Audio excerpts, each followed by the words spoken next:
Hello बच्चों, स्वागत है आपको मेरे यूट्यूब चैनल में। तो आज मैं वीडियो लेकर आया हूँ स्पेशली 9th क्लास के लिए।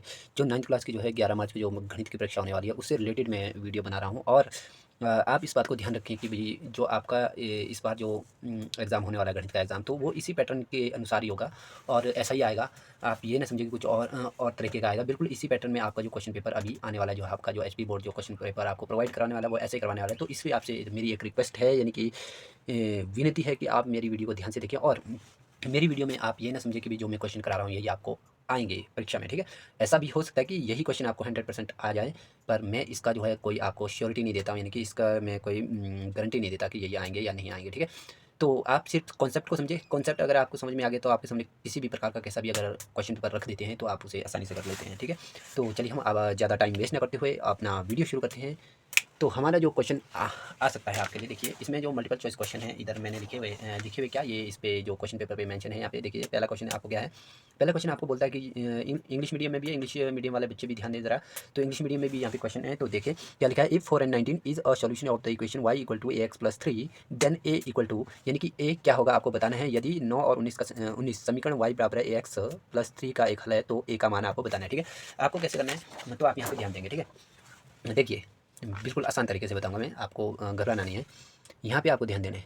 देखिए आपको इसमें क्या दिया है कि एक जो आपको दिया है 4,19, ठीक है? आप ये ध्यान रखें, ठीक है? 4,19 आपको दिया है, तो ये आपको ध्यान रखना है कि आपको करना क्या है इसमें, ठीक है?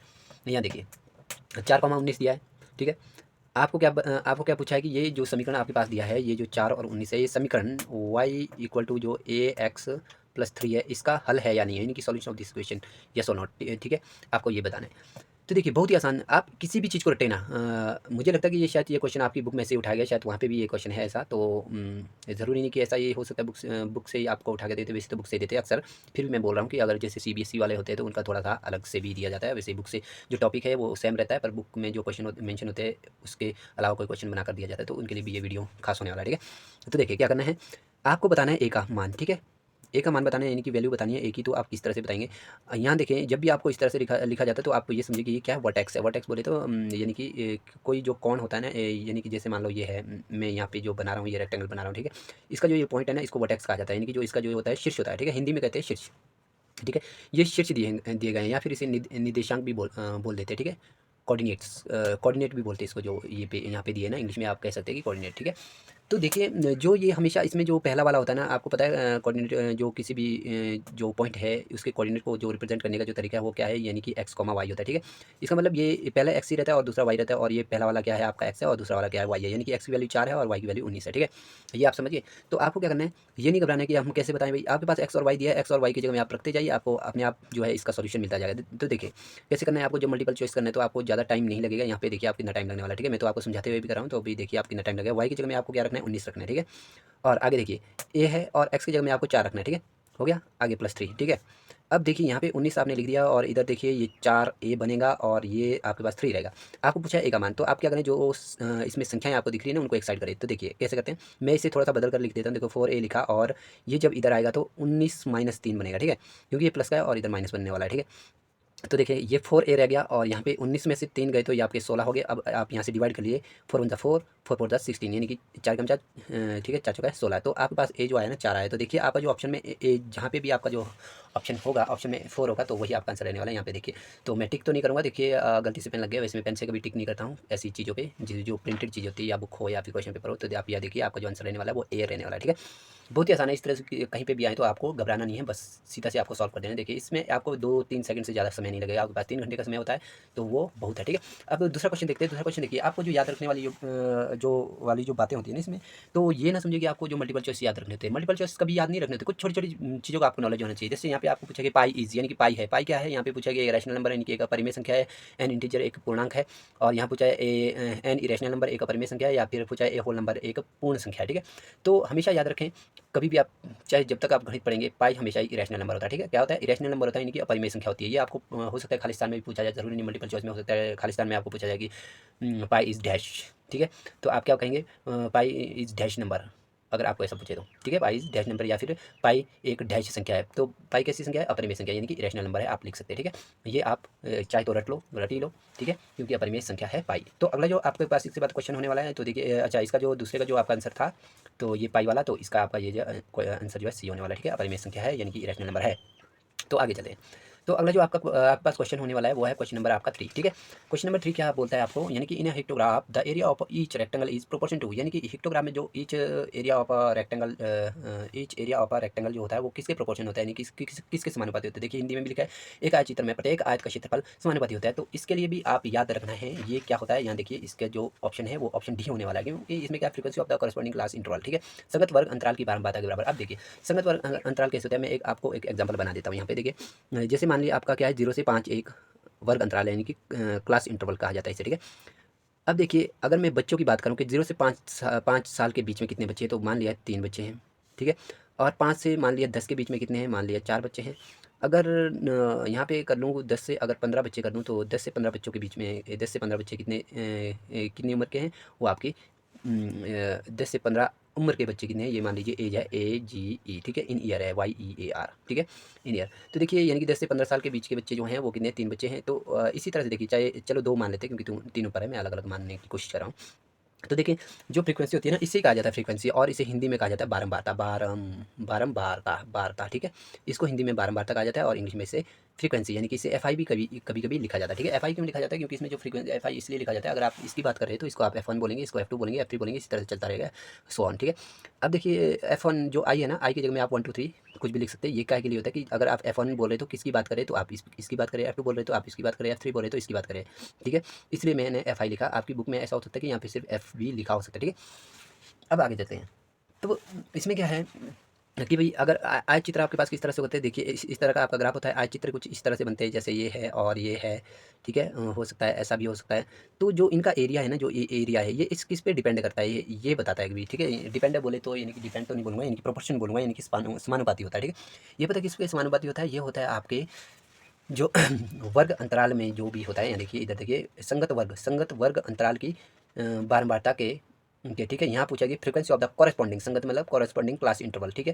जो संगत वर्ग होता है उसकी बारंबारता, जैसे ये देखिए इसके सामने कौन सा वर्ग है, देखिए इसके सामने कौन है, इसकी बारंबारता के बराबर होता है, ठीक है। इसकी बारंबारता अगर मान लो 3 है, ठीक है, आपको 3 दिखाना है, ठीक है। तो देखिए यहाँ से कुछ इस तरह से चलिए, मान लीजिए 3 का वर्ग है, ठीक है।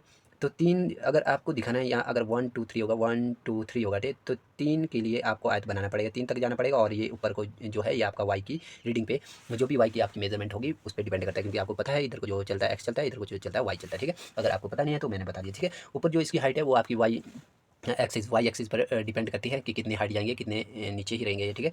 और जो आपके इधर को जाता है तो ये आपकी एक्स एक्सिस की जो रीडिंग होती है, यानी कि मेजरमेंट होती है, उस पर डिपेंड करता है, ठीक है। यानी कि इसके ऊपर जो भी अंक इन्हें दिए गए होंगे, जैसे यहाँ पे 3 है तो 3 तक हमारे को क्या करना है, एक आयत बनाना है, यानी कि एक रेक्टेंगल बनता है, ठीक है। आयत चित्र इस तरह से होते हैं, सटे हुए होते हैं आपस में, ठीक है। ठीक है। तो इस तरह के होते हैं ना। और ये किस पे निर्भर करता है, जो संगत वर्ग अंतराल जो है ना, इसकी जो बारंबारता है इस पर निर्भर करता है, ठीक है ना।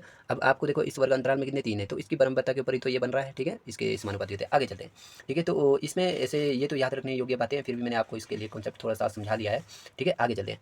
अगला जो आपके पास क्वेश्चन होने वाला है, ये देखिए, the sum of the probabilities is, यानी कि सभी प्रायिकताओं का योग क्या होता है, ठीक है। यानी कि सभी प्रायिकताओं का योग क्या होता है, आप हमेशा याद रखें, सभी प्रायिकताओं का योग हमेशा ही 1 होता है, 1 से बड़ा कभी भी नहीं होता है, 1 से छोटा भी नहीं होता, ठीक है। सभी प्रायिकताओं को अगर आप जोड़ दें तो उसका जो होता है, जो सम होता है, वो हमेशा ही 1 के इक्वल होता है, कभी भी 1 से बड़ा ना होगा, ना ही 1 से छोटा होगा, ठीक है। ये हमेशा आप याद रखें, ठीक है। देखिए कैसे, एक सिक्का ले लीजिए, ठीक है, एक कॉइन।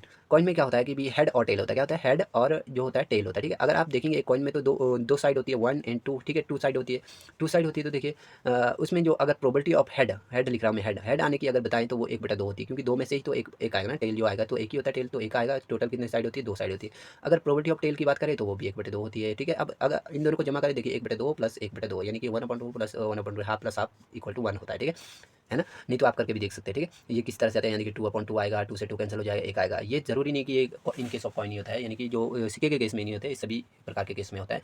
चाहे आप लूडो खेलने वाली गिट्टी ले लें, जो पासा होता है, ठीक है, उसको भी अगर आप ले लें तो उसमें भी ऐसे होता है। उसमें कम से कम आपकी जो है कम से कम क्या, ज़्यादा से ज़्यादा उसमें जो है आपकी 6 से ज़्यादा प्रायिकता नहीं जाती है, ठीक है। जो 6 प्रायिकता होगी उसमें प्रोबेबिलिटी 6 होगी। अगर उन सभी को जोड़ दिया जाए तो हमेशा ही आपका जो आएगा, हमेशा एक ही आएगा, कभी भी जोड़ेंगे तो, ठीक है। ये आपको दिमाग में सेव कर लेना है, ठीक है। तो अगला क्वेश्चन चलते हैं। अगला क्वेश्चन जो है आपको ये बता रहा है द पॉइंट 0-8 लाइस, यानी कि जो पॉइंट है 0-8, ठीक है, ये कहाँ पे स्थित है। ठीक है, यहाँ पे देखिए हिंदी में लिखा है बिंदु 0, -8 स्थित है। कहाँ पे स्थित है, यहाँ पे कुछ ऑप्शन दिए गए हैं। यहाँ देखिए ऑन एक्स एक्सिस यानी कि एक्स अक्ष पर है, ऑन वाई एक्सिस वाई अक्ष पर है, इन द सेकंड क्वाड्रेंट यानी कि दूसरे चतुर्थांश में, और इन द फोर्थ क्वाड्रेंट या चौथे चतुर्थांश। पहले तो आप क्वाड्रेंट को समझिए। ठीक है, क्वाड्रेंट किसे कहा जाता है। यहाँ देखिए जब भी आप कभी ग्राफ बनाते हैं, ठीक है, ग्राफ में तो आप इस तरह से बनाते हैं, या फिर आपकी बुक में भी कभी दिया होता है, इस तरह से दिया होता है। ठीक है, इस तरह से दिया होता है। ये एक्स एक्सिस होते हैं और ये जो होते हैं आपके वाई एक्सिस होते हैं। ये क्या होते हैं, ये वाई एक्सिस होता है, ये एक्स एक्सिस होता है, यानी कि एक्स अक्ष और वाई अक्ष। ठीक है, वाई अक्ष हमेशा ऊपर को होता है। अब इसमें देखें ये आपका फर्स्ट क्वाड्रेंट रहता है। ठीक है, ये फर्स्ट क्वाड्रेंट और ये सेकंड क्वाड्रेंट और ये थर्ड क्वाड्रेंट और ये फोर्थ क्वाड्रेंट रहता है। ठीक है, यानी कि ये आपका चौथा चतुर्थांश है, तीसरा चतुर्थांश, पहला चतुर्थांश और दूसरा चतुर्थांश। अब आपको क्या दिया है, पॉइंट दिया है आपके पास 0,8। ठीक है, -8, सॉरी -8। अब देखो ये बता रहा है कि ये इसमें कहाँ पे है भाई, पहले क्वाड्रेंट में, दूसरे क्वाड्रेंट में, तीसरे में, चौथे में, या फिर एक्स एक्स के ऊपर है, वाई एक्स के ऊपर है, ये आपको पता लगाना है। तो देखिए कैसे करेंगे, आपको बोला एक्स, एक्स का वैल्यू कितने, 0, तो हम यहीं से शुरू करते चलना। एक्स इधर को जाएंगे, अगर x 2 होता तो इधर को जाते, अगर x -2 होता तो इधर को जाते, -1 होता तो इधर जाते, 0.5 होता तो इधर को जाते, 0.-5 होता तो इधर को जाते। ठीक है, ठीक है, x की बात, तो x का तो 0 है, तो x तो कहीं पे भी नहीं जाना है। अगर y बोलता है कि 8 है, मान लीजिए यहाँ पे आपका 8 आ रहा है। ठीक है, इधर मान लीजिए 8 आ रहा है, आपका क्या आ रहा है, -8, तो यहीं पे आपका जो पॉइंट होने वाला है वो होने वाला है आपका 0 और -8। ठीक है, अब आप बताइए कि ये कौन से क्वाड्रेंट में है। क्वाड्रेंट में तो ये है नहीं, अगर क्वाड्रेंट में होता तो पॉइंट कहीं यहाँ पे होता है, यहाँ पे होता है, यहाँ पे होता है, बीच में, मतलब कहीं भी बीच में, कहीं भी यहाँ पे भी बीच में, कहीं पे भी इस जो ये बॉक्स जैसा बन रहा है इसके बीच में कहीं भी बिंदु होगा तो आप कहेंगे कि चौथे चतुर्थांश में, यानी कि फोर्थ क्वाड्रेंट में, या इधर होगा तो इधर थर्ड क्वाड्रेंट में। पर ये जो है लाइन के ऊपर है, तो ये कौन सी लाइन के ऊपर है, कौन सी एक्सिस के ऊपर है, वाई एक्सिस के ऊपर है। तो आपका जो इसके आंसर होने वाला है वो होने वाला है आपका वाई अक्ष के ऊपर है, वाई अक्ष के ऊपर है, यानी कि वाई एक्सिस के ऊपर। ठीक है, ऑन द वाई एक्सिस। ठीक है, अब आगे चलते हैं। देखिए इसमें कुछ समझ ऐसी कोई बड़ी बात नहीं है जो कि भी आपको मुश्किल हो जाए, ये बहुत ही आसान है। ठीक है, अब जो आपका अगला क्वेश्चन होने वाला है वो देखिए, आपके पास एक रोम्बस दिया गया है। ठीक है, रोम्बस बोले तो समचतुर्भुज कहा जाता है। समचतुर्भुज क्या होता है, जिसकी चारों जो साइड होती है वो बराबर होती है, पर इसके जो है 90 डिग्री एंगल इसमें नहीं होता है। ठीक है, 90 डिग्री एंगल जो है इसमें एग्जिस्ट नहीं करता। ठीक है, इसमें ये जो अपोजिट एंगल होते हैं वो क्या होते हैं, वो होते हैं आपके इक्वल। ठीक है, और कोई भी अपोजिट एंगल, इन दोनों को बोलिए ये दोनों इक्वल होंगे, अगर इन दोनों को बोले तो ये दोनों इक्वल होंगे। तो ठीक है, तो आप देखिए रोम्बस में क्या एक स्पेशलिटी होती है, इसमें क्या खासियत होती है, स्पेशल बात क्या होती है इसमें। तो रोम्बस में क्या होता है, रोम्बस में हमेशा ही जो अपोजिट साइड होता है they are parallel to each other, यानी कि वो एक दूसरे के समानांतर होती है। ठीक है, कैसे, यहाँ देखिए मैं रोम्बस बना लेता हूँ, इस तरह का रोम्बस बना लेता हूँ। ठीक है, ये वैसे आपको रोम्बस नहीं लगेगा क्योंकि हाथ से बना रहा हूँ। ठीक है, इसमें क्या होता है कि ये जो साइडें होती है ये और ये वाली, ठीक है, सबसे पहली बात तो होती है कि ये सभी बराबर होती है rhombus, in case of rhombus ये सभी बराबर होती है। ठीक है, नंबर 1। ठीक है, और साइड आर इक्वल। उसके बाद क्या होता है कि इसके जो अपोजिट एंगल होते हैं ना, अपोजिट एंगल ये और ये एंगल जो होते हैं वो बराबर होंगे। ठीक है, और ये एंगल जो होंगे वो बराबर होंगे। ठीक है, ये बात इसने बोली है, ये बात इसने तो नहीं बोली, मैं आपको बता रहा हूँ। ठीक है, अब इसने क्या किया कि यहाँ पे दे दिया इसने 110 डिग्री का एंगल। ठीक है, 110 डिग्री। ठीक है, 110 डिग्री एंगल। उसके बाद आपको यहाँ से बीच से एक लाइन इसने, इसका जो डायगनल इसने खींच दिया है ना, एक डायगनल ड्रॉ किया है। तो आपको पूछता है कि भाई इसका ये जो है ये एक्स एंगल है, ये वाई एंगल है, इनका जो वैल्यू आपको बताने की कितने डिग्री के होंगे। तो आप हमेशा एक बात याद रखें। ठीक है, कौन सी बात याद रखनी है आपको, आपको हमेशा एक बात याद रखनी कि इसके अपोजिट एंगल इक्वल होते हैं। ठीक है, अगर ये 110 का है तो ये भी 110 का होगा। ठीक है, 110 का ही ये भी होगा। ठीक है, इसको करने के कई तरीके हैं। अब और जो ये दोनों है ये दोनों बराबर होंगे। अब देखिए अगर किसी भी अगर कोऑर्डिनेटर में अगर आप सम ऑफ एंगल करेंगे तो वो हमेशा 360 डिग्री होता है। ठीक है, 360 डिग्री होता है। अगर 360 डिग्री में से हमारे पास इन दोनों को सम कर दीजिए, इन दोनों का सम कर दीजिए, कितना होगा 220। अगर 220 देखिए 20 निकाल लीजिए, इससे कितना बचेगा आपके पास, देखिए ये आपके पास बचेगा 140। ठीक है, 140 को 140 बच गया। ठीक है, 140। अब मैंने कहा कि ये दोनों जो होते हैं ये दोनों यानी कि जो अपोजिट एंगल है they are equal to each other. ठीक है, ये दोनों ही अब देखिए 140 है, इसको 2 से डिवाइड कर लीजिए क्योंकि ये दोनों ही बराबर होते हैं, दोनों ही बराबर 2 से डिवाइड करेंगे तो 70 डिग्री आपके पास आ जाएगा। ठीक है, ठीक है ना, ये आपके पास 70 डिग्री आया। ठीक, इन केस ऑफ रोम्बस है। ठीक है, अगर कुछ और चीज़ होता था उसमें हम और तरीके से भी देखते हैं, इसमें देखने का दूसरा तरीका भी है। अब देखिए मैंने क्या किया, इस तरह से निकाला। अब दूसरा तरीका देखिए, जो रोम्बस होता है ना उसमें जो अपोजिट साइड होती है वो पैरेलल होती है। अपोजिट साइड क्या होती है, पैरेलल होती है, यानी कि एक दूसरे के समांतर होती है, parallel to each other in case of rhombus. और पैरेललोग्राम में भी होता है, यानी कि समांतर चतुर्भुज में। तो समांतर चतुर्भुज में क्या होता है, एक बात याद रखें, देखिए अगर कोई दो लाइन समांतर है आपकी, ठीक है, इस तरह से समांतर है, इसका नाम दे देता हूँ एल और इसका नाम एल और इसका नाम एम देता हूँ। अगर मैं इसके ऊपर कोई लाइन खींच देता हूँ, ठीक है, अब मुझे प्रूफ करना है कि एल जो है एल, ठीक है, ये पैरेलल टू किसके, एम के है। ये हमें क्या करना है, प्रूफ करना है कि एल जो है समानांतर है एम के। तो आप किस तरह से प्रूफ करेंगे। अब आपको क्या देखना है, यहाँ पे आपको एंगल दिए होंगे। ठीक है, एंगल दिए होंगे या इधर को दिए होंगे, इधर को दिए होंगे। तो आपको क्या करना है कि जी इनर एंगल, ठीक है, इनर एंगल जो पैरेलल लाइन के ऊपर वाली जो लाइन है इसके बिलो वाला और नीचे वाला इसका अपर वाला एंगल जो है, अगर इनकी इनर साइड जो एंगल होते हैं ना, इनर साइड एंगल, ठीक है, इनको जो है आपको क्या करना पड़ता है, जोड़ना पड़ता है। क्या करना पड़ता है? जोड़ना पड़ता है। अगर इन दोनों का सम आपके पास 180 डिग्री आता है ना, तो आप बता सकते हैं अगर इन दोनों का सम 180 डिग्री आया तो ये दोनों क्या है, पैरेलल है, ठीक है। ये तो हो गया आपका वेरीफाई, ठीक है, यानी कि आपकी जो है ये जो है फुलफिल हो गई ये कंडीशन। ये होती है पैरेलल की केस में, ठीक है। अब पैरेललोग्राम में भी ऐसा ही होता है, ये दोनों भाई बराबर होते हैं। जब ये दोनों अगर बराबर होंगे तो ये इन दोनों का जो भी होगा ना, इन दोनों का, ठीक है, इन दोनों का जो भी इस एंगल और इस एंगल का जो भी सम होगा वो हमेशा 180 डिग्री होगा, ठीक है।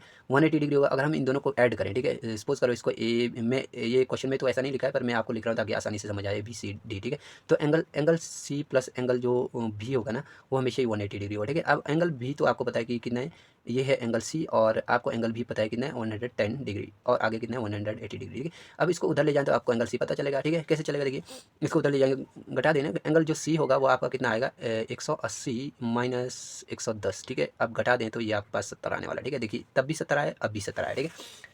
अब और एक बात समझिए, अब आप एक्स और वाई की वैल्यू कैसे बताएंगे? एक्स और वाई की वैल्यू देखिए, इन केस ऑफ रोम्बस में जो होता है, जो डायगोनल होता है ना, वो पता है क्या करता है, जो अपोजिट एंगल होते हैं ना इनको, यानी कि क्या करता है, बाइसेक्ट करता है, यानी कि समद्विभाजित करता है इन एंगल को।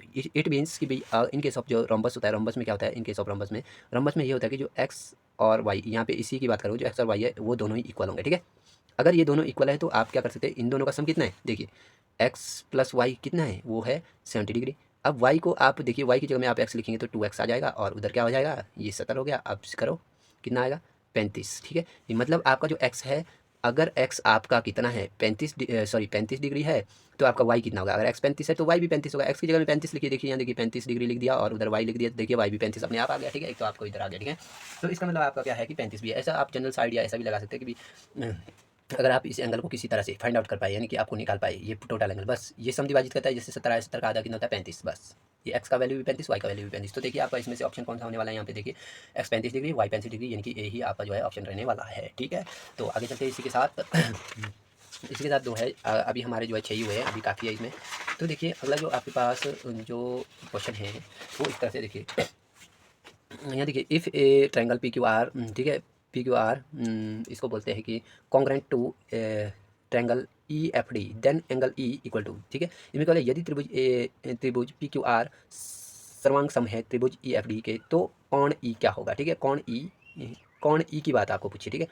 कौन ई क्या होगा, तो कौन ई जो है आपका क्या होगा, वो आपका कौन ई जो है कौन पी के इक्वल होगा। कैसे कैसे होगा कौन ई कौन पी के इक्वल, तो यहाँ देखें एक ट्रायंगल बना लेते हैं, ठीक है। दो जो है हम क्या बनाएंगे, कॉन्ग्रेंट ट्रायंगल बनाएंगे। मान लीजिए ये ऐसा है, ठीक है, दूसरा भी ऐसा बना लेता हूँ, ठीक है, ठीक है।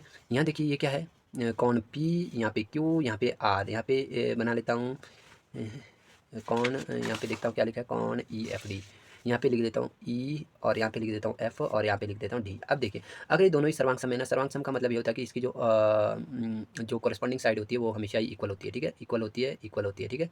ये हमेशा ही इक्वल होती है, ये इसके इक्वल होगी, ये इसके इक्वल होगी, ये इसके इक्वल होगी। अगर ये यानी कि कॉन्ग्रेंट है, यानी कि सर्वांग सम है, तो इनके कोण भी बराबर होंगे। जैसे इसके ऊपर वाला कोण इसके ऊपर वाले के बराबर होगा, ये वाला कोण इसके इधर साइड वाले कोण के, इधर साइड वाला कोण इधर साइड वाले कोण से, उधर वाले के कोण के बराबर होगा। तो इसने पूछा कि जो कोण ई है ना, कोण ई ये किसके इक्वल है, तो देखिए ये ऊपर वाला, क्योंकि त्रिभुज जो है कॉन्ग्रेंट है यानी कि सर्वांग सम है, तो ये कोण पी के बराबर होगा, ऊपर वाले कोण बराबर होगा। तो आपका आंसर होना चाहिए कोण पी। तो देखिए इसमें आपका जो जवाब रहने वाला है वो जवाब क्या रहने वाला है आपका जवाब, तो आपका जवाब इसमें रहने वाला है कौन पी ए, ठीक है।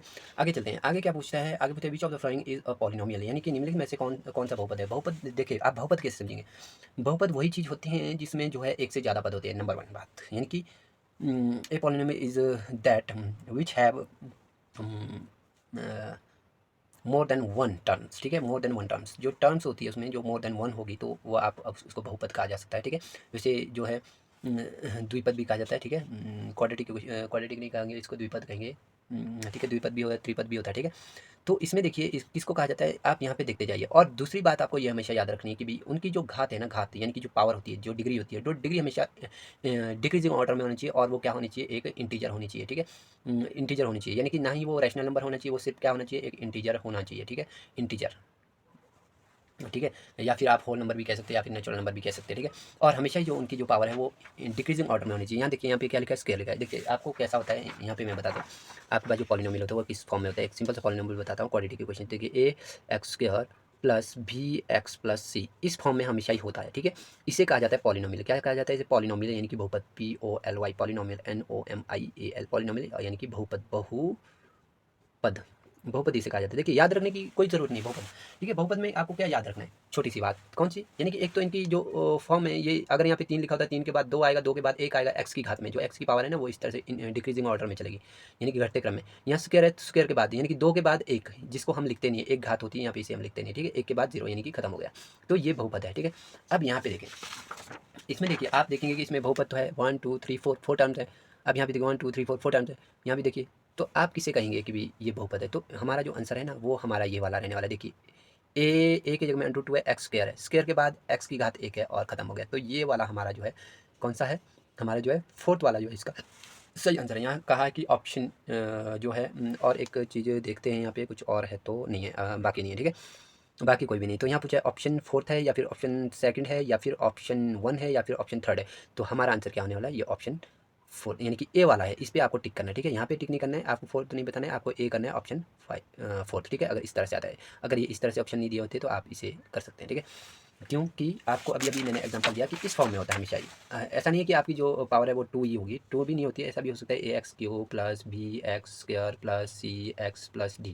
देखिए इस फॉर्म में भी होगा, यहाँ देखिए 3 के बाद 2, 2 के बाद 1, 1 के बाद खत्म एक्स की घात, ठीक है। ये घट रही है, 3 से 2 जा रही, 2 से 1 जा रही है, ऐसे यही ऑर्डर होना चाहिए, ठीक है। हो सकता है ये ऑर्डर बदल कर भी दिया हो, पीछे से आ रहा है, शुरू से 1 2 3 जा रहा हो, तो वो भी होता है, ठीक है ना। पर ये कभी भी ना ही बटा में होनी चाहिए, इस तरह से कुछ लिखा है तो, या 4 वगैरह इस तरह से कुछ लिखा है, ऐसा भी नहीं होना चाहिए। और ना ही ये जो है एक्स जो है कभी अंडर रूट में होना चाहिए, तो वो नहीं होता है, ठीक है। इसकी जो है होल नंबर होना चाहिए, ठीक है। तो अगला जो क्वेश्चन चलता है, अगला जो क्वेश्चन चलता है, इसमें देखिए आपको जो क्वेश्चन पूछा गया है, जो आपको इसमें सिंपली ये पूछा है कि यहाँ देखिए क्या, in the given figure A B parallel to D C, sorry D E. यहाँ देखिए जो ए बी है पैरेलल टू डी ई है, ठीक है, ओके डन।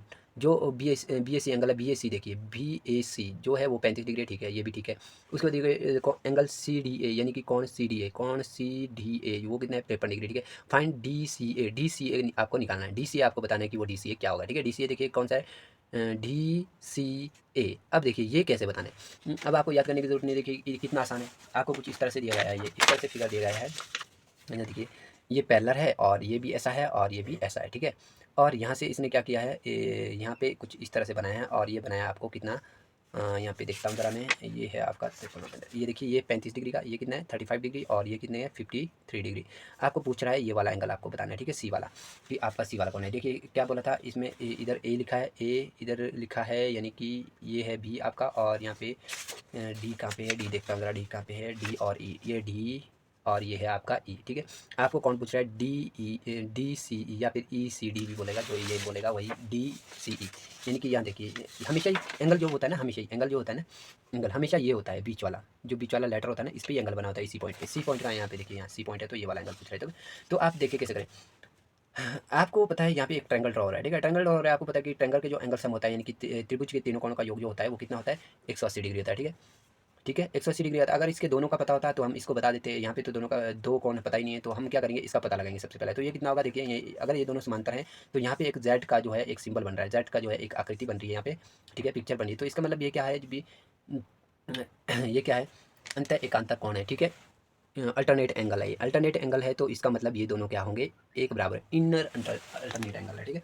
ये क्या होते हैं, हमेशा ही बराबर होता है जब ये दोनों, इन केस ऑफ जब ये समांतर होती है, कैसे होती है, यहाँ देखिए यहाँ पे दो लाइन ऐसे करते था, इसके ऊपर कुछ भी ये कर दिया, तो ये और ये हमेशा ही बराबर होता है। क्यों, ये दोनों एल और एम जो है ये पैरेलल है, ठीक है, एल और एम जो है, एम पैरेलल है, इसलिए इस केस में ऐसा होता है जहाँ पे भी जेड बनता है ये दोनों क्या होते हैं, बराबर होते हैं। अगर इधर वाला जेड देखे ना, ये वाला, तो ये दोनों भी आपस में बराबर होंगे, ये दोनों और ये दोनों आपस में बराबर होंगे, ठीक है। तो यहाँ पे भी कुछ इस तरह से जेड बन रहा है, तो ये 35, तो ये भी 35 डिग्री होगा। अब देखिए अब पता चल जाएगा, तीसरा वाला कौन आप बता सकते हैं, 35 और 53 कितना होता है, देखिए 35 और 53 को ऐड कर दीजिए, कितना होता है 35, ये 35 लिखा और ये 53 लिखा, तो देखिए कितना होगा 8 8 88 डिग्री हो गया, 88 डिग्री होगा, और 180 होता है, टोटल 180 होता है। तो तीसरा वाला कितना बचा है, 180 से 88 घटा दीजिए, ठीक है, 180 माइनस 88, 10 में से 8 के 2, और इधर बचे 7, 7 में से 8 के 9, यानी कि 92 डिग्री आने वाला है, ठीक है। ये कितना है 92 डिग्री। तो देखिए आपका ऑप्शन कौन सा होने वाला है, बहुत ही आसान है, इतने आसान है आपको याद नहीं रखने होते इनको, ठीक है। तो यहाँ पे देखिए आपका सी ऑप्शन होने वाला है, ठीक है, सी ऑप्शन जो है आपका राइट आंसर है, ठीक है। आगे चलते हैं। अब अगला जो क्वेश्चन है आपको, in the figure if angle A B C जो होता है, ए बी सी जो होता है, ए बी सी, ठीक है, A B C angle A B C, देखिए कहाँ है ए बी सी, देखिए इसमें देखिए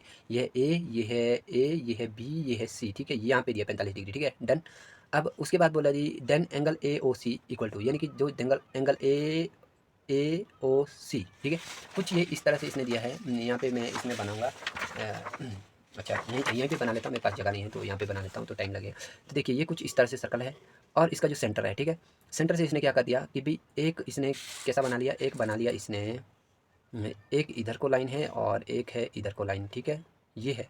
अब यही एंगल आपको पूछ रहा है, यही एंगल आपको पूछ रहा है, ठीक है। और दूसरा क्या किया इसने, अब यहाँ से आप इधर को ऐसा कर लिया और ये दे दिया आपको यहाँ से ऐसा है, ठीक है, और ये दे दिया है आपको कितना 45 डिग्री। अब देखिए ये जो होता है ना, इसको इंग्लिश में सेगमेंट कहा जाता है, जो यहाँ पे बनाया ना सेगमेंट है, ये सेगमेंट है, सेगमेंट है, ठीक है, यानी कि हिंदी में इसको क्या कहा जाता है, वृत्तखंड कहा जाता है। जो ये जीवा है ना, जीवा, यहाँ जीवा सेगमेंट है, ठीक है, जीवा को सेगमेंट ही कहा जाता है, ठीक है। तो ये जो है इधर जो है इस जीवा से जो यहाँ पे ए और इधर बी है और इधर सी है और इधर ओ है, ठीक है, आपको पूछता है ये एंगल, भाई ये एंगल सॉरी ये नहीं, ये वाला एंगल कि आपको बताना है कितना है। तो आप हमेशा एक बात याद रखना और रट भी लेना, ठीक है। क्या होता है, किसी भी या तो समान चाप, अगर ये नहीं दिया होता ना तब भी आप बता देते, समान चाप भी बोल सकते, ठीक है। ये जो है जीवा के द्वारा, ठीक है, एक जीवा के द्वारा जो होता है इस वृत्त पे, इस जीवा के द्वारा देखिए इसी से जो है यहाँ पे लाइन जा रही है और इसी से जो है ध्यान दें क्या क्या हो रहा है यहाँ पे, हाँ ये है आपका इस तरह से, हाँ इसे नहीं कहेंगे, इस वाली चीज़ को कहेंगे, जो ए सी है ना, ए सी को ध्यान दें आप, ए सी को, ठीक है, मैं सॉरी गलत बता रहा था, ए सी को ध्यान दें। जो ए और सी के द्वारा है ना, इसके द्वारा ही ये एंगल यहाँ पे बनाया गया है, यहाँ देखिए इसी पॉइंट से, और इसी पॉइंट से ये एंगल भी बनाया गया है, ये और ये देखिए इसी पॉइंट से ए से ही यहाँ गया है और सी से यहाँ गया है, सी से यहाँ गया है, इसी।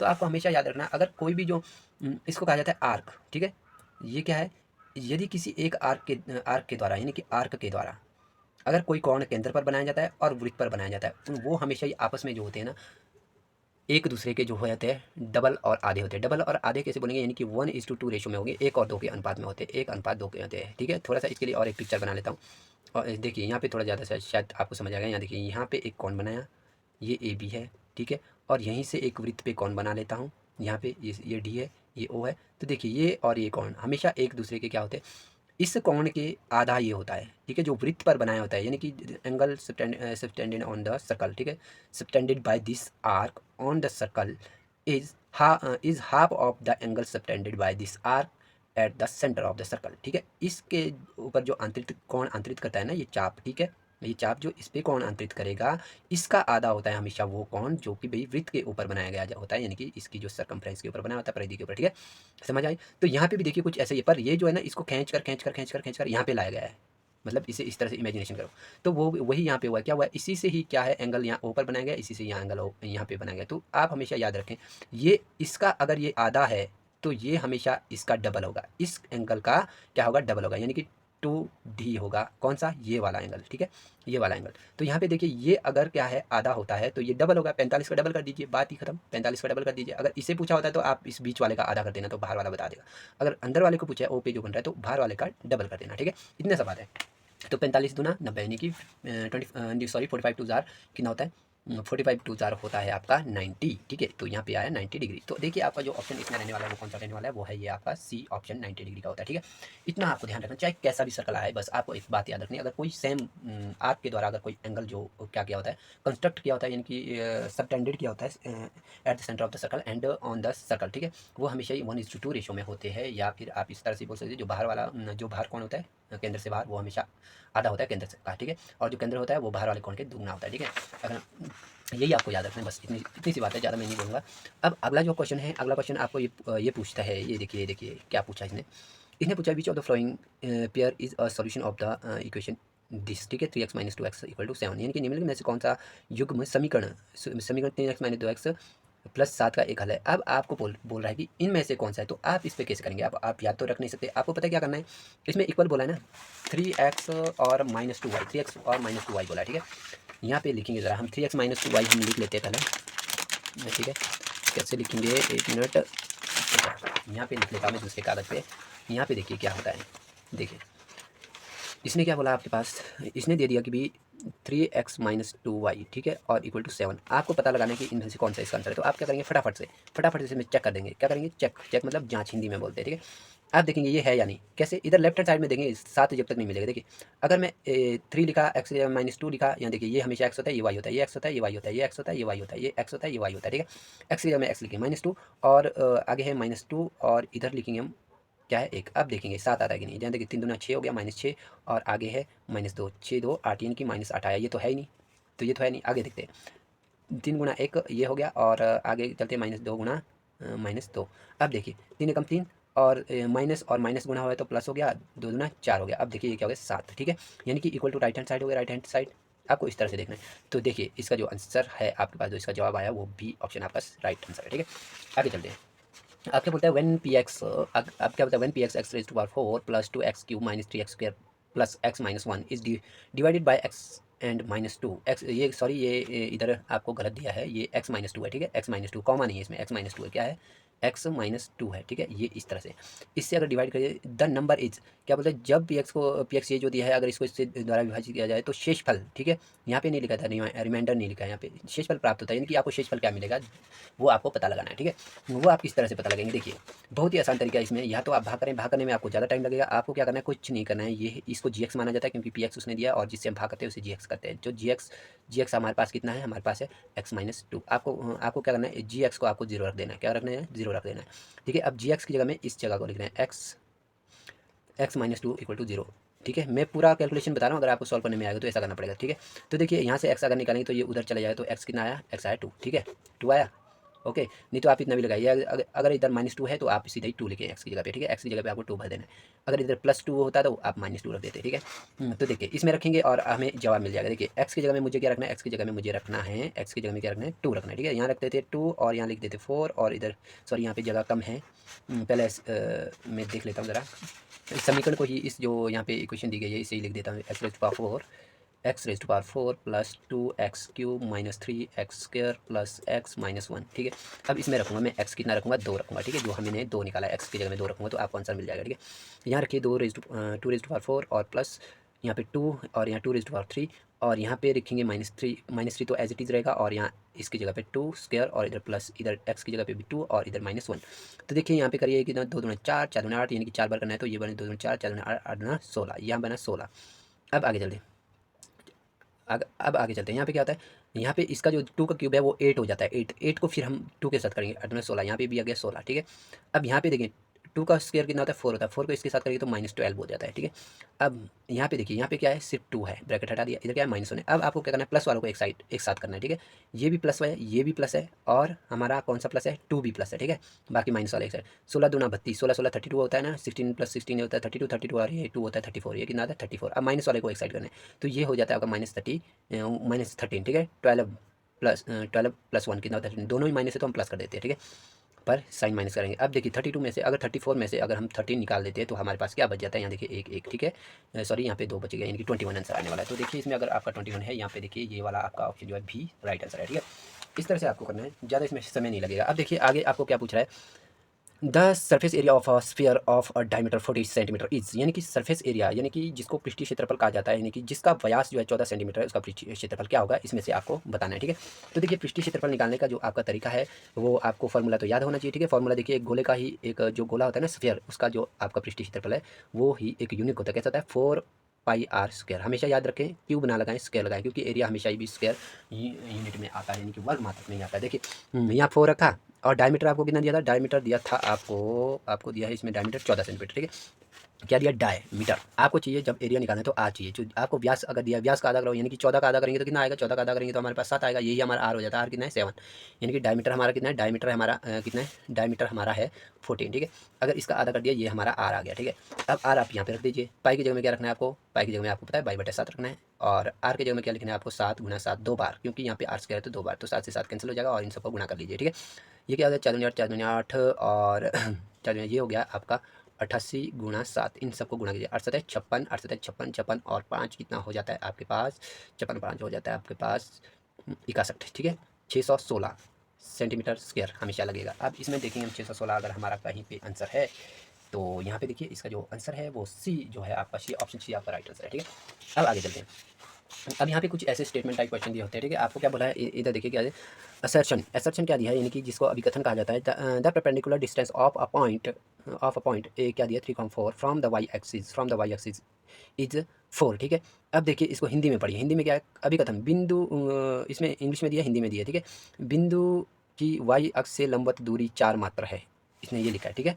क्या लिखा है, वाई अक्ष से लंबवत दूरी क्या है, 4 मात्रा है। और इसका जो कारण दिया है, रीज़न भी दिया है इसने, क्या बोला, किसी बिंदु की वाई अक्ष से लंबवत दूरी एक्स निर्देशांक कहलाता है, सही विकल्प चिन्हित कीजिए। अब यहाँ पे कुछ इसने बताए हैं, क्या बोला है, एक्स अक्ष से लंबवत दूरी। सबसे पहले तो क्या बोला इसने, देखिए यहाँ पे, देखिए आप देखिए इसमें जो एक्स अक्ष से लंबवत दूरी, अब मैं आपको यहाँ पे बना देता हूँ, ठीक है। यहाँ देखिए ये इस तरह का आपका ग्राफ होता है, ठीक है, इस तरह का आपका ग्राफ होता है, देखिए ग्राफ इस तरह का होता है। और यहाँ पे देखिए, यहाँ पे 1 2 3 4 लिख देता हूँ, और इधर 1 2 3 4। इसमें क्या दिया है, इसने दिया है आपके पास जो है 3 और 4, ठीक है। क्या दिया है, 3,4 दिया है, ठीक है। एक्स कितना है 3, वाई कितना है 4। अब देखिए ये एक्स एक्सिस है, ठीक है, इसके परपेंडिकुलर ये जा रहा है, नीचे को भी परपेंडिकुलर जा रहा है, ऊपर को भी। कौन जा रहा है, वाई, और इधर कौन सा है, एक्स, ठीक है। अब क्या बोलता है, वाई अक्ष से दूरी कितनी, 4 है। क्या बोलता है, यहाँ पे पूछा इसने, वाई अक्ष से दूरी। देखिए यहाँ पे देखिए एक्स 3 तो यहाँ पे आएगा, और ये यहाँ पे आएगा 1 2 3 4, ये आएगा 4। अब देखिए एक्स अक्ष से लंबवत दूरी यानी कि परपेंडिकुलर डिस्टेंस, ये है परपेंडिकुलर, देखिए ऊपर कितना है, 4, ठीक है, 4। अब यहाँ पे क्या लिखता है, इसका जो रीज़न दिया है ये तो हमने बना लिया। इसने रीज़न पूछा कि भाई किसी बिंदु की वाई अक्ष से लंबवत दूरी, ठीक है, वाई अक्ष से लंबवत दूरी उसका एक्स निर्देशांक कहलाता है। वाई अक्ष से लंबवत दूरी उसका कहलाता है। सबसे पहले तो क्या बोलता है, बिंदु की वाई अक्ष से लंबवत दूरी 4 है, ठीक है। यहाँ देखिए ये 4 है ना, यहाँ से देखिए, यहाँ से परपेंडिकुलर दूरी क्या है इसकी, 4 है, ठीक है ना। ये सही है, बिल्कुल सही है, ये हमारा सही है, जो इसने पहला वाला बोला ये तो सही है। दूसरा बोलता है किसी बिंदु की वाई अक्ष से लंबवत दूरी, वाई अक्ष से लंबवत दूरी, सॉरी 1 मिनट रुकिए, ये थोड़ा गलत हो गया। इसने क्या बोला, किसी बिंदु की वाई अक्ष से लंबवत दूरी 4 है। अब देखिए वाई अक्ष देखिए क्या है, ये वाई अक्ष है, यानी कि वाई एक्सिस है। इससे लंबवत दूरी, यहाँ देखिए यहाँ तो 3 आ रहा है, 4 तो है ही नहीं कहीं पे भी। यहाँ देखिए एक्स कितना है, 3 है, वाई कितना है, 4 है। तो देखिए वाई अक्ष से लंबवत दूरी कितनी है, 3 है, 4 तो है ही नहीं, तो पहला तो गलत हो गया। दूसरा क्या बोलता है, किसी बिंदु की वाई अक्ष से लंबवत दूरी उसका एक्स निर्देशांक कहलाता है। वाई अक्ष से लंबवत दूरी जो है उसका, जो देखिए जो परपेंडिकुलर डिस्टेंस होती है वाई एक्सिस से, वो हमेशा देखिए वाई एक्स से परपेंडिकुलर डिस्टेंस कौन है, ये वाली। तो यहाँ पे 3 है, तो फिलहाल 3 को मान लीजिए। तो ये क्या कहा जाता है, यानी कि इसका निर्देशांक कहा जाता है। निर्देशांक बोलेंगे तो यहाँ पे आपको लिखा होगा, क्या लिखा होगा, यहाँ पे लिखा है आपको the perpendicular distance of a point Y axis are called the x coordinate, यानी कि एक्स कोऑर्डिनेट कहा जाता है, बोलता है, ठीक है। इससे परपेंडिकुलर डिस्टेंस, देखिए इससे परपेंडिकुलर डिस्टेंस कौन सा है, 3 है। 3 कहाँ पे है, एक्स पर है, तो क्या हम इसे कहेंगे एक्स का निर्देशांक है या एक्स एक्सिस पर, तो ये भी राइट है, ठीक है। अब नीचे पूछा है, नीचे क्या बोलता है, पहला वाला तो हमारा क्या हो गया, पहला वाला तो हमारा गलत हो गया, पहला वाला हो गया हमारा गलत, क्योंकि क्या बोलता है परपेंडिकुलर डिस्टेंस क्या है, 4 यूनिट है। 4 यूनिट तो है ही नहीं, देखिए 4 यूनिट तो है ही नहीं, इधर इधर तो 3 ही है। उसके बाद दूसरा बोलता है वाई एक्स से जो परपेंडिकुलर डिस्टेंस होती है वो क्या बोलते हैं, एक्स निर्देशांक कहलाता है। भाई ये वाला सही है, भाई एक्स इससे परपेंडिकुलर डिस्टेंस ये सही है, और जो 4 ये गलत है, यानी कि पहला वाला गलत है, दूसरा वाला सही है। अब देखिए इसमें कौन सा है, देखिए यहाँ पे क्या लिखा है, यहाँ देखिए, यहाँ पे अभिकथन ए एवं कारण आर सत्य है, ये बिल्कुल गलत है, ये तो होगा ही नहीं इसका। अभिकथन ए का सही स्पष्टीकरण है, ये गलत है, ठीक है। क्या बोलता है, ठीक है, आर सत्य है, और जो कारण है, जो रीज़न है, आर जो अभिकथन ए का सही स्पष्टीकरण है, ये आप क्या लिखेंगे, ये तो होगा नहीं। अब दूसरा देखिए, दूसरा क्या, बी पे क्या दिया, बी कह दे अभिकथन ए एवं कारण आर सत्य है, ठीक है, ये भी गलत है, ठीक है। सत्य, परंतु जो कारण आर आर जो है, परंतु कारण आर का अभिकथन ए का सही स्पष्टीकरण नहीं है, ठीक है, ये भी गलत है। अब और भी इस पे दिया, देखिए और भी क्या दिया है, और भी यहाँ पे दिया है, इसने क्या दिया है, यहाँ पे देखिए, इसने बोला कि अभिकथन ए सत्य है परंतु कारण आर असत्य है। दूसरे के अभिकथन ए असत्य है परंतु कारण आर सत्य है। तो आपका ऑप्शन जो होने वाला डी होना है, यानी कि असर्शन ए इज़ फॉल्स, ठीक है। क्योंकि इसने क्या बोला कि जो परपेंडिकुलर डिस्टेंस है ना वाई एक्सिस से, इसने बोला कि perpendicular distance from the Y axis is 4, वो तो गलत है, यहाँ तो 4 है ही नहीं है, वो तो एक्स एक्सिस से है, ठीक है। इसलिए क्या है आपका जो असर्शन ए है वो जो है आपका फॉल्स है, यानी कि गलत है।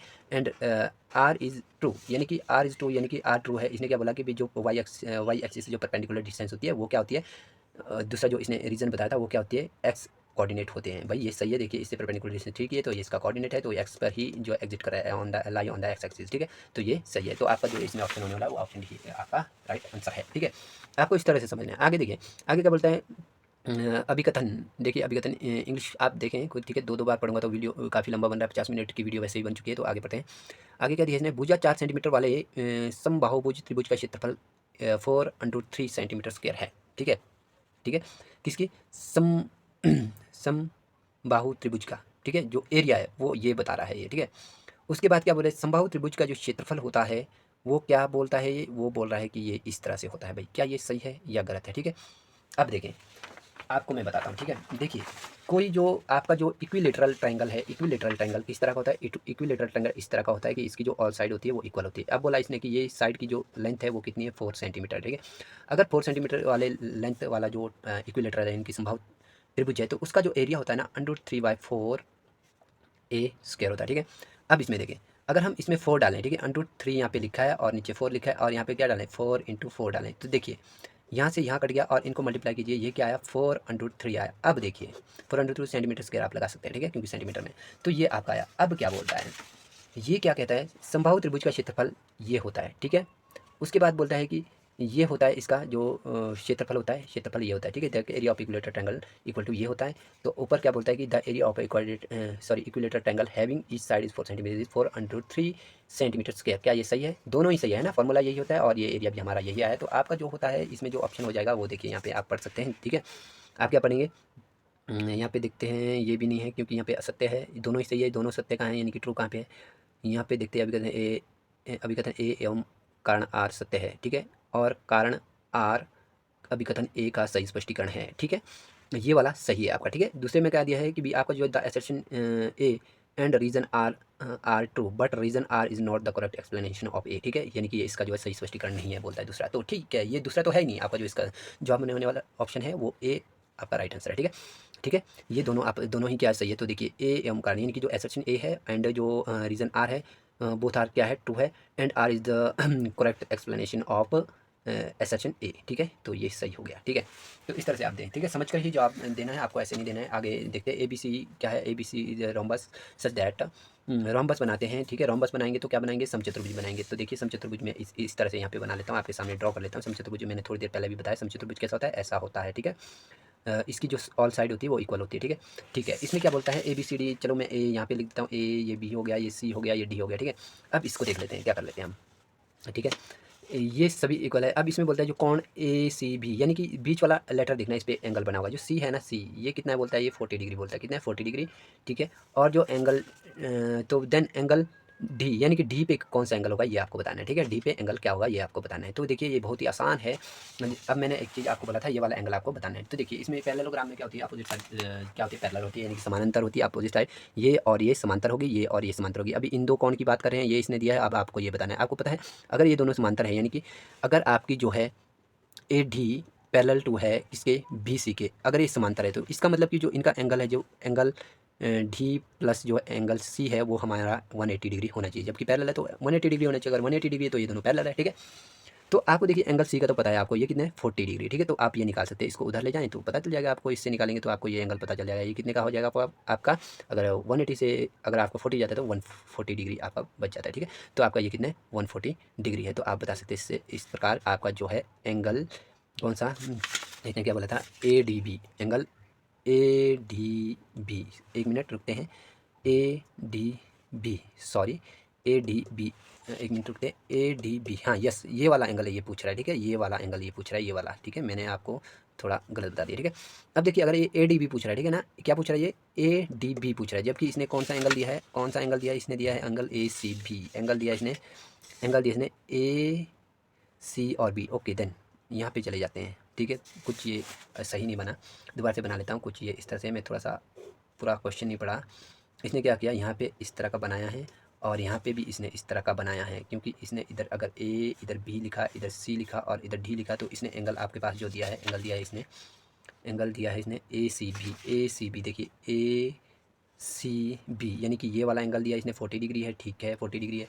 अब पूछता है कौन सा एंगल पूछ रहा है? ये पूछ रहा है AD और B पूछ रहा है, यानी कि ये वाला एंगल ये पूछ रहा है आपको, ठीक है। तो आपको ये वाला एंगल बताना है। तो देखिए कैसे बताएंगे आपको, इसमें बहुत ही आसान तरीका है, ठीक है।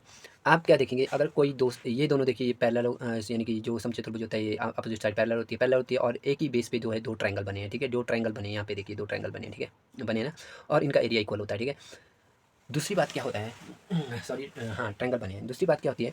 दूसरी बात ये होती है कि अगर आपको इसमें कैसे पता लगाएंगे ये एंगल कितने डिग्री का है, ये इस एंगल को आपको पता लगाने के लिए एक चीज़ इसमें सोचना पड़ेगा। देखिए ये अगर आपके पास है 40 डिग्री, ठीक है, तो ये भी आपके पास क्या होगा 40 डिग्री। पता है क्यों क्यों होगा ये 40 डिग्री? आप ये सोच रहे होंगे ये 40 डिग्री क्यों होगा? देखिए ये एक ट्रायंगल बना जिसकी जो है ये दोनों साइड बराबर है, ये चारों तो साइड बराबर है ना। इस ट्रायंगल में देखिए ना ये दो साइड बराबर है, यानी कि ये कौन है, इसको क्या बोला जाता है, स्केल एंड ट्रायंगल बोला जाता है। ठीक है, स्केल नहीं, इसको आइसोस्केल, हाँ आइसोस्केल ट्रायंगल बोला जाता है। ठीक है, आइसोस्केल ट्रायंगल। ठीक है, आइसोस्केल ट्रायंगल में क्या होता है, यानी कि समद्विबाहु त्रिभुज में जिस त्रिभुज की दो भुजाएं बराबर होगी ना, उनकी पैर के पास जो होता है ना, यानी कि आधार, इसको आधार मान के चले। जरा इसे अगर हम थोड़ा सा घुमा के इस तरह से रखें, इस तरह से रखें, और इस नीचे वाले को अगर हम छुपा लें, इस नीचे वाले को अगर हम छुपा लें, यहाँ पे मैं छुपा लेता हूँ, देखिए इस तरह से अगर मैं इसे छुपा लूँ, ये नीचे वाला, तो देखिए आपके पास एक ट्रायंगल बन रहा है जिसकी जो है ये दो साइड जो है इक्वल है। ठीक है, तो इनका जो बेस एंगल होते हैं वो बराबर होते हैं, इसलिए मैंने कहा अगर ये 40 है तो वो भी 40 है। ठीक है, इतना पता चल गया। अब देखिए अगर ये 40 है, अब इसी तरह से रख देते, देखिए अगर ये 40 है, ये 40 है, कितने हो गए 80, और ट्रायंगल टोटल कितना होता है, तो ये आपका 100 डिग्री का होगा, क्योंकि 180 डिग्री होता है ट्रायंगल का एंगल का सम होता है। त्रिभुज के तीनों कोणों का योग कितना होता है 180 होता है। इन दोनों का तो 80 आया, तो ये 100, ये कितना बचा 100 डिग्री। 100 डिग्री यहाँ पे भी 100 डिग्री होगा, तो ये भी कितना होगा 100 डिग्री का ही होगा। ठीक है, opposite in case of rhombus, यानी कि जो समचतुर्भुज होते हैं आमने सामने कोण बराबर होते हैं, ये हो गया 100। ठीक है, अब 100 गए, जो इनके डायगोनल होते हैं वो क्या करते हैं, कोण को क्या करते हैं बाइसेक्ट करते हैं। अगर ये 100 है टोटल, तो इसका आधा क्या होता है, यानी कि समद्विभाजित करता है, तो ये 50 डिग्री का होगा। ठीक है, तो इस तरह से आप कह सकते हैं कि ये 50 डिग्री का है। ठीक है, तो इसमें आपको ऑप्शन दिया होगा कहाँ पे है, मतलब यहाँ पे दिया है, देखिए यहाँ पे इसमें जो है आपका 50 डिग्री का है, तो देखिए यहाँ ऑप्शन सी आपका राइट आंसर है। इस तरह से आप बता सकते हैं, इसमें ज़्यादा टाइम नहीं लगेगा, मैं तो आपको समझा रहा हूँ और इस तरह से एग्जांपल दे रहा हूँ, तो मुझे काफ़ी, यानी कि लगभग 1 घंटा मुझे लग चुका है, तो आप घबराएं ना, 1 घंटा तो आपको नहीं लगेगा। ठीक है, इसमें बहुत ही कम समय लगेगा, इसके ऊपर मैं नेक्स्ट वीडियो भी बनाऊँगा, तो आप उसका भी इंतजार करें, और उम्मीद करता हूँ आपको मेरा वीडियो पसंद आया होगा। तो इसके साथ इस समय तो रात का वक्त है, तो इसलिए मैं आपको कहूँगा गुड नाइट, और पेपर की तैयारी अच्छे से कीजिए। ठीक है, बाय बाय, गुड नाइट।